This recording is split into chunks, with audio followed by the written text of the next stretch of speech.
بسم اللہ الرحمن الرحیم۔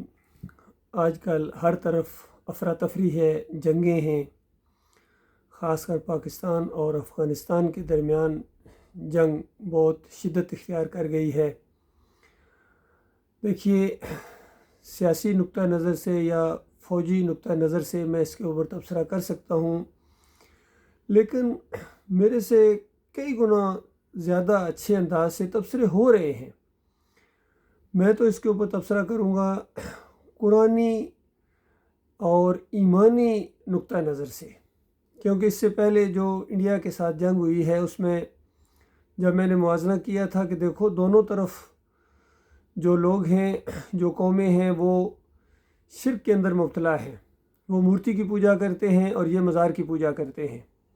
یہ کفر اور اسلام کے درمیان جنگ نہیں ہے، بلکہ دو باطل آپس میں ٹکرا رہے ہیں۔ صرف ان کے معبود مختلف ہیں، نام مختلف ہیں۔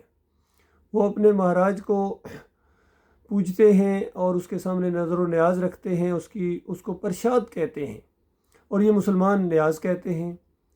وہ وہاں ڈنڈوت کرتے ہیں اور یہ سجدہ تعظیمی کے قائل ہیں، قرآن سے ثابت کرنے کی کوشش کرتے ہیں سجدہ تعظیمی۔ اور وہ وہاں بھجن گاتے ہیں، یہ یہاں قوالی گاتے ہیں اور نعتیں پڑھتے ہیں۔ تو کوئی فرق نہیں ہے عقائد کے نقطہ نظر سے۔ تو اس میں کچھ لوگوں نے کہا کہ نہیں، یہ کم از کم چلو کلمہ تو پڑھتے ہیں۔ بھائی، کلمہ پڑھنا یہ مطلب نہیں ہے کہ اب شرک کی تمہیں گنجائش مل گئی ہے۔ کلمہ پڑھنے کے بعد تم یا علی مدد پکارو، یا رسول مدد پکارو، 11ویں دو، نظر و نیاز کرو، واسطے وسیلے اور ہر شرک آپ کے ساتھ ہو، تو پھر کلمہ آپ کو نہیں بچائے گا۔ بھائی، کلمہ تو سب شرک کا رد کرتا ہے۔ اب مسئلہ ایک اور اینگل سے سامنے آ گیا، تو اب تو دونوں کلمہ پڑھتے ہیں۔ پاکستانی فوج والے بھی کلمہ پڑھتے ہیں اور افغانستان والے بھی کلمہ پڑھتے ہیں، بلکہ وہ کچھ زیادہ ہی اس انداز سے مذہبی محسوس ہوتے ہیں۔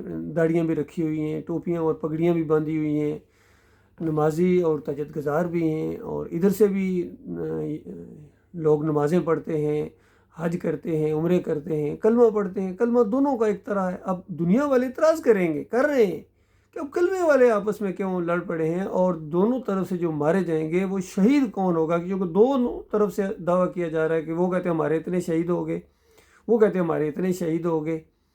تو اللہ کے بندو، اصل مسئلہ یہ ہے، اگر تم اس ایمان کی طرف آ جاؤ تو آپس میں تم بھائی بھائی بن جاؤ گے۔ دیکھیے، مثال ہماری تاریخ میں موجود ہے، کس طرح جب مدینے میں ہجرت کر کے گئے مسلمان، اور وہاں دو بہت بڑے قبیلے اوس اور خزرج اتنے زیادہ آپس میں جانی دشمن سے کہ سالوں بیت جاتی تھی، ان کی لڑائیاں ہوتی تھی اور رکنے کا نام نہیں لیتی تھی۔ تو جب نبی علیہ السلام وہاں پہنچے، صحابہ اکرام وہاں پہنچے اور ایمان کی شمع وہاں روشن ہوئی، تو دونوں قبیلے آپس میں ایسے گہرے دوست بن گئے جس کا ذکر اللہ تعالیٰ نے قرآن میں کیا ہے۔ اور پھر نبی علیہ السلام کو مخاطب کر کے کہا کہ آپ روئے زمین کی پوری دولت خرچ کرتے تو ان کو آپس میں بھائی بھائی نہیں بنا سکتے تھے، ان کے دل نہیں جوڑ سکتے تھے۔ یہ اللہ کی وجہ سے ہوئے ہیں، یہ ایمان کی وجہ سے ہوئے ہیں، یہ اللہ نے کیا ہے۔ تو جو علاج وہاں ہوا تھا، آج وہی علاج آج بھی ہو سکتا ہے۔ یہ دونوں قومیں آپس میں اصلی بھائی بھائی بن سکتے ہیں، بشرطے کہ ایمان دونوں خالص کریں، کیونکہ دونوں کے عقیدے میں شرک ہے۔ یہ بھی مزاروں کے پجاری ہیں، پیروں کے پجاری ہیں، جمہوریت کے پجاری ہیں، تعویذ گنڈا کرتے ہیں، امام زامن باندھتے ہیں، عرس اور میلے کرتے ہیں۔ یہ ساری شرکیہ قسمیں ہیں، شرک کی قسمیں ہیں، شرک ہے یہ۔ اور ادھر بھی مزار شریف پوجے جا رہے ہیں، تعویذ انہوں نے بھی پہنا ہوا ہے، اور سارے جو ان کے اکابرین ہیں، جس طرح دیوبندی یہ سمجھے جاتے ہیں، عقائد علماء دیوبند پڑھیں، کون سا شرک ہے جو اس کے اندر نہیں ہے؟ تو للہ توبہ کرو، معافی مانگو۔ یہ جو جنگیں ہیں تمہارے اوپر مسلط کی گئی ہیں، یہ اللہ کا عذاب ہے۔ بظاہر تم جو بھی اس کی وجوہات پیش کرو، وہ ظاہری بات ہے، اللہ تعالیٰ اپنا کام کرتا ہے، کوئی نہ کوئی وجہ تو سامنے آتی ہے، لیکن اس کے پیچھے جو اصل وجہ ہوتی ہے وہ شرک کا معاملہ ہوتا ہے۔ مالک فرماتا ہے کل سیروا فی الارض فانظروا کیف کان عاقبۃ الذین من قبل کان اکثرهم مشرکین۔ اس سے پہلے جو اللہ نے قوموں کو برباد کیا ہے، ان کے اوپر عذاب کے کوڑے برسائے ہیں، ان کی اکثریت شرک کرتی تھی۔ اور سورہ الانعام کے اندر یہ عذاب کی ایک شکل ہے کہ مالک گروہ میں بانٹتا ہے اور پھر ایک کی طاقت کا مزہ دوسرے کو چکھاتا ہے۔ تو یہ ان کے اوپر جو میزائلوں کی بارش ہوتی ہے، بم دھماکے ہوتے ہیں، خودکش حملے ہوتے ہیں، یہ یقین کیجئے یہ خالص اللہ کا عذاب ہے تمہارے اوپر، اور مرنے کے ساتھ وہ آگ لگے گی جو بجھائے نہ بجھے گی۔ باقی کہتے رہو یہ شہید ہو گئے، پھولوں کی چادر ہو گئی، ہم نے اتنے جوان وہ اللہ کی راہ میں دے دیے۔ یہ اللہ کی راہ تو آگے جا کے پتہ چلے، اللہ کی راہ ہوتا ہے ایمان عقیدے کی وجہ، توحید کی وجہ سے۔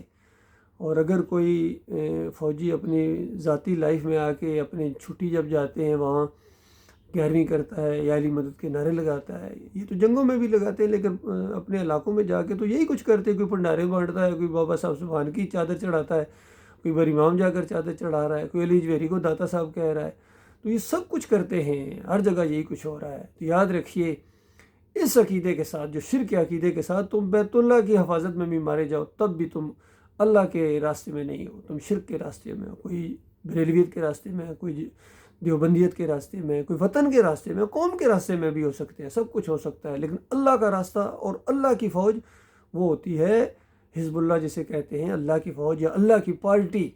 وہ شرک کے ساتھ دشمنی کرنے والے، شرک کے رکھوالے نہیں ہوتے ہیں، وہ خادم نہیں ہوتے ہیں شرک کے گنبد کے، وہ ایمان کے رکھوالے ہوتے ہیں، وہ توحید کے دیوانے ہوتے ہیں، وہ ایمان کے پہچاننے والے ہوتے ہیں، اور ایمان کی وجہ سے، اللہ کی وجہ سے اللہ کی کوئی نافرمانی نہ کرتے ہیں، نہ ہونے دیتے ہیں، نہ برداشت کرتے ہیں، وہ ہوتے ہیں اللہ کے سپاہی۔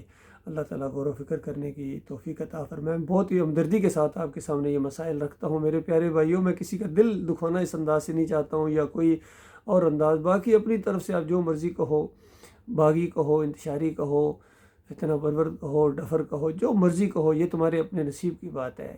اور مرنے کے بعد اصل جو فیصلہ اللہ کے ہاں ہونے والا ہے کہ کون سمجھدار تھا، کون خیر خواہ تھا، دین کے ساتھ، ایمان کے ساتھ، اللہ کے ساتھ، اور اپنے ساتھ، اور اپنے ملک کے ساتھ، اپنی قوم کے ساتھ، اور کون دنیا کا بندہ تھا، دنیا کی خاطر یہ سب کچھ کر رہا تھا۔ اور سب سے بڑا بدنصیب وہ ہے جو دوسروں کی دنیا بنانے کی خاطر اپنی آخرت برباد کر دے۔